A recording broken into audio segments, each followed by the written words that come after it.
별이 빛나는 밤하늘 배경과 함께 조선시대 천문대 혼천이. 세종 5년 1423년 겨울. 한양의 밤은 유난히 춥고 어두웠습니다.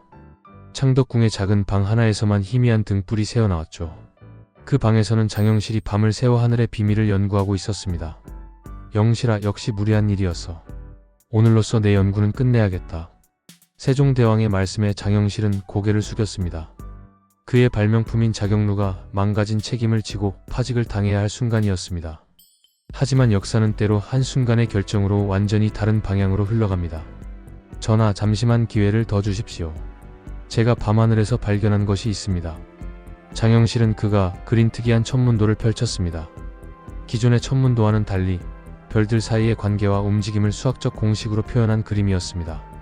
이것이 무엇을 의미하는가? 전하, 하늘의 별들은 무작위로 움직이는 것이 아닙니다.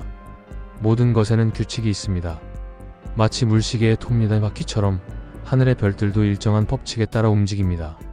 세종은 장영실의 열정에 감화되어 그의 파직을 철회하고 오히려 더 큰 연구팀을 꾸릴 것을 명했습니다. 영실아, 그대의 눈에 비친 하늘의 비밀을 조선에 가져다 오라. 제1장 천상열차 분야지도 그 너머로. 기존의 천상열차 분야지도를 넘어 장영실은 천체운행도라는 새로운 개념의 천문도를 만들어냈습니다.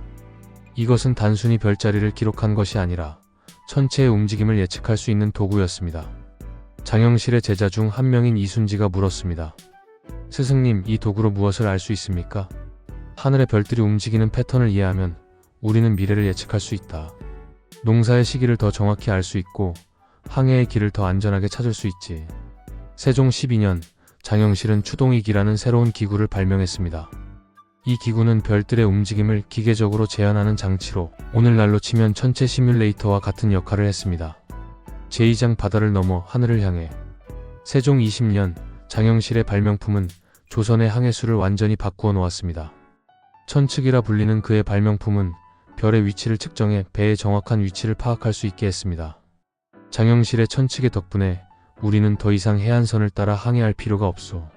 바다 한가운데서도 우리의 위치를 정확히 알 수 있으니 말이오.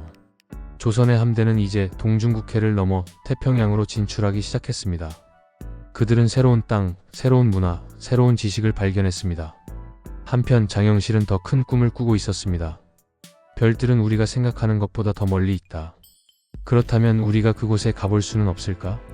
제3장 하늘을 나는 조선. 세종 25년, 세종대왕의 전폭적인 지원 아래 장영실은 비상선이라는 프로젝트를 시작했습니다.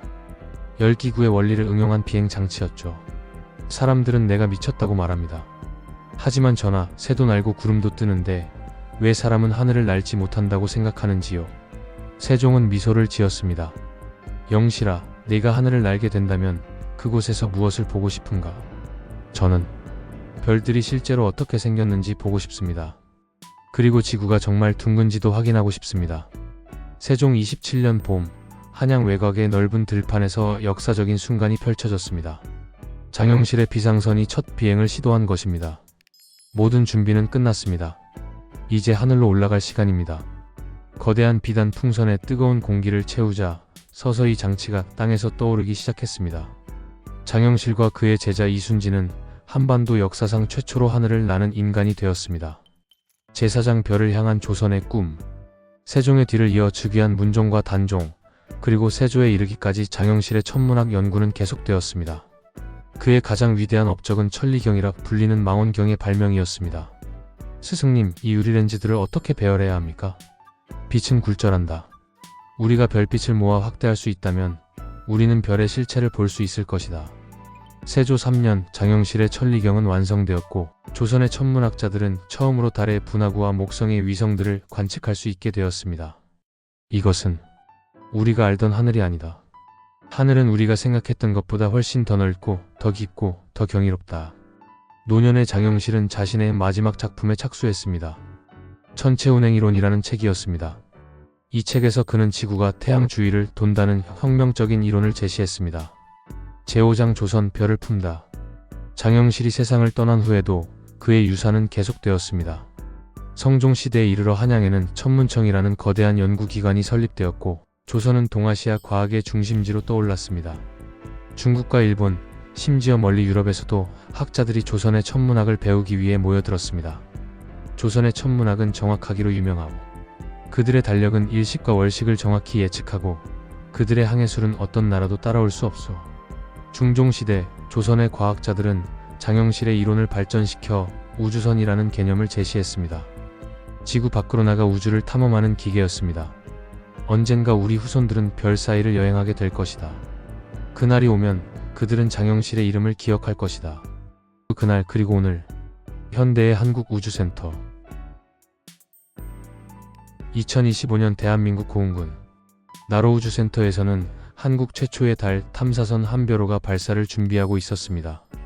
발사 10분 전 모든 시스템 정상. 한별호는 발사 준비가 완료되었습니다. 우주선 내부 조종석에는 장영실의 초상화가 작은 액자에 담겨 있었습니다. 600년 전 그가 꿈꾸었던 별을 향한 여정이 마침내 실현되는 순간이었습니다. 만약 그날 세종대왕이 장영실을 파직시켰다면 우리의 역사는 어떻게 달라졌을까요? 아무도 그 질문에 답할 수 없습니다.